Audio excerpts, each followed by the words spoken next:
Hey guys, Alex here, back on your screen with another video.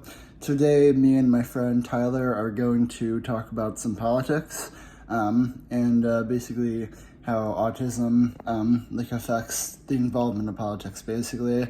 I just have to let you know as a disclaimer, this video is audio only, because the lighting was really bad, and I wanted to give you guys the best experience. Basically, I just took a screenshot of the video and put it over the video, so you only see the screenshot. It's the best I could do.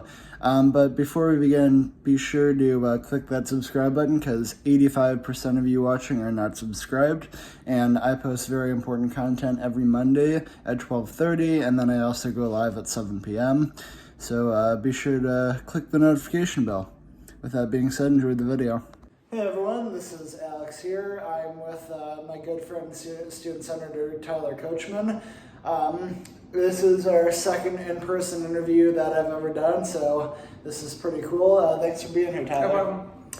So, first question, when were you diagnosed with autism, and did that diagnosis change how you lived your life? So autism was, the autistic spectrum disorder came later. Same with, I believe you, Aspie was my original diagnosis, Asperger's, back when that was treated as a different subset of autism rather than just a spectrum disorder. So it was 5th grade, I was bullied as heck and whatnot, and my parents, and it was around the diagnosable age, so my parents were like, I think there's something going on with him. I think they must have suspected my whole life that something was different with me. In addition to, I'm also gay, so I'm sure they suspected that was also different with me, but I think they're like, there's also something else different. I didn't know I was gay then, but I'm sure they figured it out for me. But, and then they took me to get diagnosed. I was actually misdiagnosed with 2 things. I was taking ADHD meds, they gave me tics at the time. So I was also diagnosed as having Tourette's, which I did not have. Interesting. And that was a side effect of the medication? That was a side effect of the medication. I would incessantly say the word okay, or it would feel, oftentimes, I think I had a blinking tic at one point. And it was just a really bad side effect of the ADHD med. I see. Which I was diagnosed with ADHD in 2nd grade. I see. Or 1st, I think 2nd. Awesome. And for the viewers watching, what political party do you associate with? Strong Democrat right now. Used to be an independent leaning Democrat. Post 2017 or post 2016 election, I've been a strong Democrat. I wish there was room for me in both parties. I don't think there's room for me in the Republican Party. I'd have to fight every day for a room. Democratic Party, there's a big seat ready for me at the table. Awesome, definitely. How does autism affect how you look at or do politics? I'm not sure.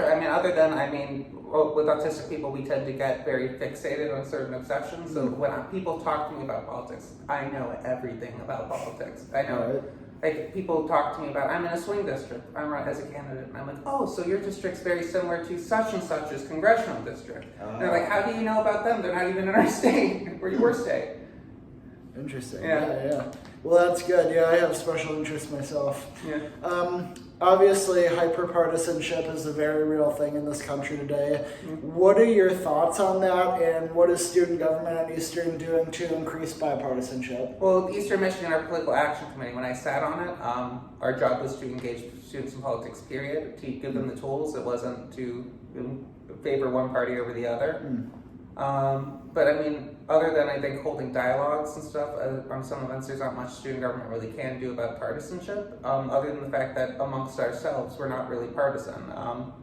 I voted almost in line with college Republicans president my first year in student senate, because it's student issues. We're not voting on abortion, we're not voting on gay marriage, we're not voting on any other hot button issues, where parties might disagree. We were voting on, do we provide aid to students on this issue? And everyone sitting there is a student, so student concerns are pertinent to them. Right, yeah. Unlike old politicians who are often vastly removed, so they're disassociated from student concerns. Fair enough, yeah, 100%. But you're asking about hyperpartisanship, period. So my views on it, I'm mixed. I think the current Republican Party needs a timeout. I really don't want them to get back into office for at least 6 years in controlling either. You mean the head of the country? No, either chamber or the Congress even. I think that they've gone in a toxic direction. Now, do I hate all of their voters? No. I'm neighbors with someone who's a pretty big Republican donor. And I mean, they're a nice person. Their son's wonderful. One of the nicest kids to me when I went to elementary school with them. Good friends with the person I was once really close with. Yeah, I like them.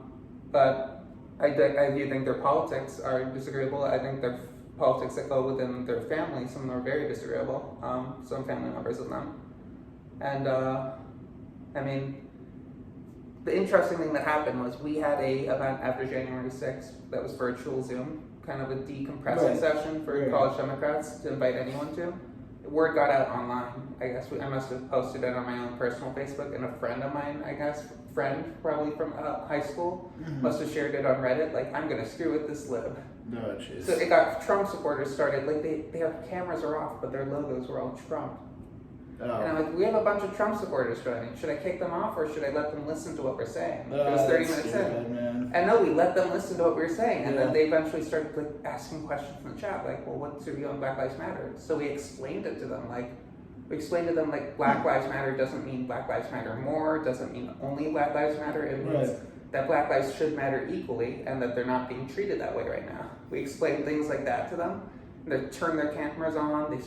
These were teenagers from Illinois who were downstate Illinois who probably had never been confronted on their own misconceptions. Right. I don't think any of them changed overnight, but I think one of them, there's a seed in at least one of those kids' heads that's going to eventually push them to the center. Yeah, 100%.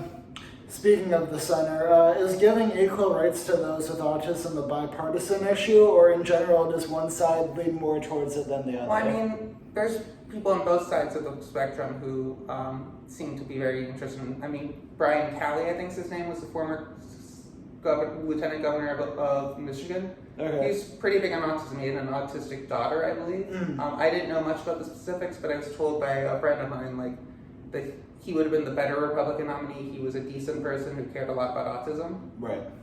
I don't think his politics were probably great. I mean, he was Snyder's lieutenant governor, but I mean, I do think, unfortunately, a lot of times in the Republican Party, there's a lot of mixed with the ideologies of personal responsibilities and small government. Oftentimes, there's an issue doesn't get warrant attention from some Republicans unless it affects them personally. Okay. So I think Democrats are more inclined oftentimes to want to offer help to anyone on any issue, whether or not it affects them personally. Not all Republicans, but some Republicans seem to only grow a heart for issues when it does personally affect them. I'm not talking about voters, I'm talking about office holders. Right, 100%, yeah, I understand where you're coming from. Have you ever had a meltdown when you were at a meeting? If so, how did you recover from that? And if not, how do you prepare for that possibility? I don't think I've had a meltdown at a student senate meeting, if that's what you're asking. No, I haven't. Okay, are you kind of prepared for if that does happen? What were some strategies that you'll use? I mean, other than them getting long and uneasy to sit in, I mean, I don't think they're very emotionally tolling. Okay. I did, this year I was running for parliamentarian for a second year and I didn't win it. I mean, that was upsetting, but I didn't cry, I didn't get upset. I sat there ooh, this is disappointing, put on a brave face. Right, yeah. Because don't look like a sour loser, don't be gracious to the person who beat you. They weren't intending to hurt you. They just thought they could be a good person at the job. Yeah. And it is a democracy, and there should be that peaceful transition. And also I was telling myself, forget anyone who voted against. Cause I don't remember who voted for or against me the time I won it. I shouldn't remember who voted for and against me the time I lost it. Right. Because that shouldn't affect my relationships with anyone. It's better to forget who voted and how, so that it doesn't preconceive my interactions with them. Is student government doing anything currently to give extra resources for those with disabilities at Eastern? So in my first year, I had gotten permission to create an ad hoc committee on disability, and I was having a big trouble finding people to fill it because I knew a lot of people who were autistic. That's good. I could represent the spectrum. But it was disabilities, period. And I knew one person I was talking to who was physically disabled. He's in a wheelchair. But I mean, in my classes, I haven't really had many friends through classes or classmates who have all that much of physical disability, or at least none that I've been aware that they have. I mean, there's some physical disability that is less obvious. Right. But I felt like if I appointed a commission that was completely mental disability and none no represent. I was going to. There's a professor I was going to have at least talk to us a little bit. I was like, I think he'd be a really good candidate for someone to get the faculty perspective. But so that was a problem for a little bit, and then COVID hit, and that killed the committee from ever meeting. Oh, that sucks. So I was thinking of doing it this year, but then that was one of the things I pitched to people. But there's also rape and sexual assault has become a big issue on campus, and there's going to be there's going to be an ad hoc committee on that. Yeah. There's someone else has a second ad hoc committee planned, which I think will last this semester, so I think I shouldn't start a third one this semester. Mm-hmm. Just because it's hard to have 3 ad hoc committees going. That makes sense, yeah. If I can't do it this year, I'll encourage someone to do it next year. Right. I do want to do it. What advice would you give for autistic adults who want to get into politics but don't think they'll be any good? I mean, honestly, anything, anyone can do anything. You can do text banking, you can volunteer for a campaign, you can help put literature into envelopes.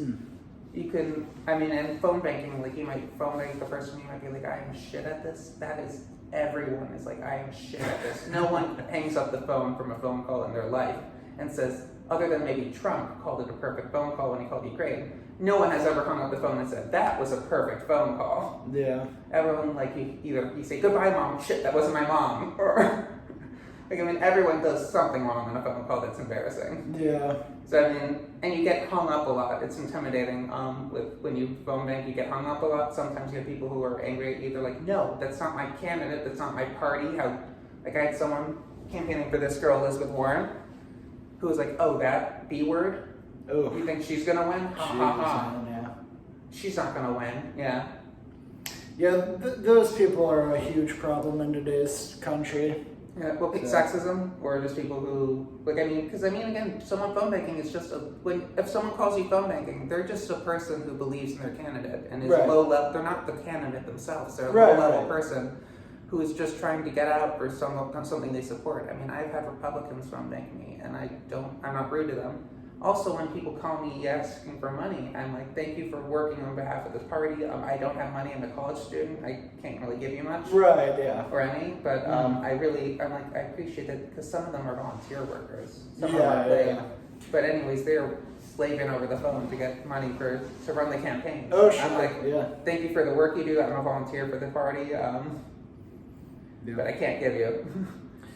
Well, 100%, and we definitely should appreciate those people who are going above and beyond. But and then if you want to get into politics, the big thing to tell you is there's not enough autistic representation. So pave your way. Yeah. Well, there definitely are autistic politicians, but there's not a lot of open ones. Okay. I'm sure. But I'm certain there are autistic politicians and autistic people appointed to committees and commissions and that didn't disclose it. Yeah. But just don't disclose it or are undiagnosed. Some of them are old. And diagnosis wasn't super popular when a lot of people in politicians grew up. But I wouldn't be surprised if say there's at least one presidential candidate that comes to mind from last term. I'm not going to name names because it's rude to speculate on someone's diagnosis. Fair enough, yeah. But there's someone who was a pretty big name, and I'm like, if he were autistic, that wouldn't surprise me actually. They seem to have a lot of the. I know the feeling. And there's someone who people said was really brilliant, and that's part of he seemed to have a brilliance that was in line with the sort of thinking autistic people might have. Right. Yeah. I'm sorry, I said he, but again, there's 7 out of 20 something Democrats running were women, so it doesn't really narrow it down. Right. Yeah. All right. Well, Tyler Kochman, thank you very much, and we'll see you guys next time. Peace out.